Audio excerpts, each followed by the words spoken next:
जय हिंद साथियों, हम लोग एक नए टॉपिक के साथ आ चुके हैं। समुद्रगुप्त के बारे में हम लोग आज पढ़ेंगे। पिछली वीडियो में हम लोग गुप्त साम्राज्य के बारे में, सिलीगुप्त के बारे में, सिलीगुप्त का बेटा घटोत्कच के बारे में और उसके बेटा चंद्रगुप्त प्रथम के बारे में हम लोगों ने पढ़ा है। आज हम लोग चंद्रगुप्त प्रथम के बेटा समुद्रगुप्त के बारे में हम लोग पढ़ेंगे, जिसका समय है समुद्रगुप्त का 335 से लेके 375 ईस्वी। अब ये समुद्रगुप्त के बारे में जो हमें जानकारी मिलती है वह मिलती है प्रयाग प्रशस्ति से, और इस प्रयाग प्रशस्ति के लेखक जो हैं हरिसेन हैं। हरिसेन समुद्रगुप्त के दरबारी कवि हुआ करते थे। उन्होंने प्रयाग प्रशस्ति की रचना की। ये क्या है? एक अभिलेख है जो प्रयाग राज्य में स्थित है और वहीं से इसके बारे में हमें जानकारी मिलती है। और उस प्रयाग प्रशस्ति में लिखा हुआ मिला है कि समुद्रगुप्त कभी अपने जीवन में पराजित, किसी भी युद्ध में पराजित नहीं हुआ था। उसने उत्तर भारत के 9 राजाओं को, उत्तर भारत के 9 राजाओं को उन्होंने पराजित किया था। और पराजित करने के बाद उसके राज्य पर क्या कर लिया था? अधिकार कर लिया था। और वह जो राज्य थे पूर्वी हिमालय के क्षेत्र थे और उसके सीमावर्ती क्षेत्र थे, जैसे बंगाल था, असम था, नेपाल था। उसके बाद उन्होंने दक्षिण भारत के भी 12 राजाओं को पराजित किया था। और दक्षिण भारत के 12 राजाओं को जो पराजित किया, लेकिन दक्षिण भारत पर इसने प्रत्यक्ष रूप से शासन स्थापित नहीं कर सका। इसी युद्ध कौशलता को देखते हुए, इसकी बहादुरी और युद्ध कौशलता को देखते हुए विसेंट स्मिथ जो थे, विसेंट स्मिथ ने समुद्रगुप्त को भारत का नेपोलियन कहा है।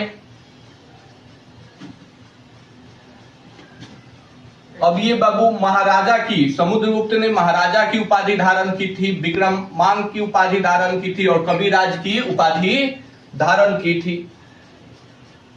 समुद्रगुप्त एक खुद कवि था, संगीतज्ञ था और विद्या का एक महान संरक्षक भी था समुद्रगुप्त।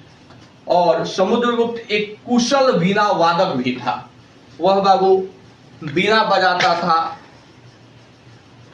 उसके सिक्के पर वीणा वादन करते हुए उसको दर्शाया गया है।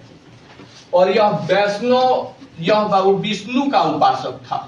किसका उपासक था? विष्णु का उपासक था। फिर एक बार हम लोग इसको रिपीट कर लेते हैं।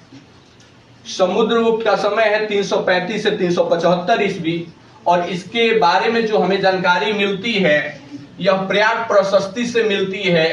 प्रयाग प्रशस्ति क्या है? तो पत्थरों पे खुदाई करके लिखा गया एक अभिलेख है। और वह लिखा किसने है? तो हरिसेन ने लिखा है। हरिसेन जो था वह समुद्रगुप्त का क्या था? दरबारी कवि था। और उसने एक अभिलेख लिखा जिसका नाम है प्रयाग प्रशस्ति।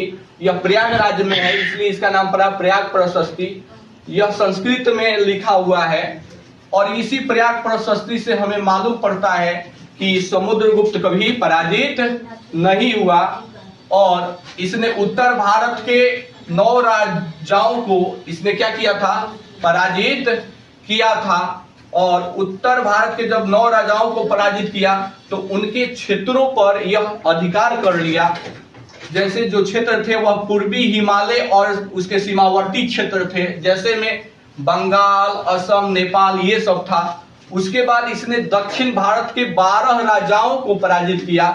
और पराजित करने के बाद उन राज्यों पर प्रत्यक्ष रूप से शासन स्थापित नहीं कर सका। तो दक्षिण भारत पर बाबू इसका प्रत्यक्ष शासन नहीं हो सका, लेकिन यह दक्षिण भारत के 12 राजाओं को क्या किया था? पराजित किया था। इसने महाराजा धीराज की उपाधि धारण की थी, विक्रमांक की उपाधि धारण की थी और कविराज की उपाधि धारण की थी। इसके बहादुरी और युद्ध कौशल को देखते हुए विसेंट स्मिथ ने इसे भारत का नेपोलियन कहा है। क्या कहा है? भारत का नेपोलियन कहा है। समुद्रगुप्त खुद एक कवि था, संगीतज्ञ था और विद्या का महान संरक्षक था। समुद्रगुप्त कुशल एक वीणा वादक था और विष्णु का उपासक था। भगवान विष्णु का क्या था? उपासक था। ऐसा माना जाता है कि समुद्रगुप्त का जो घोड़ा था 3 समुद्रों की पानी पीता था।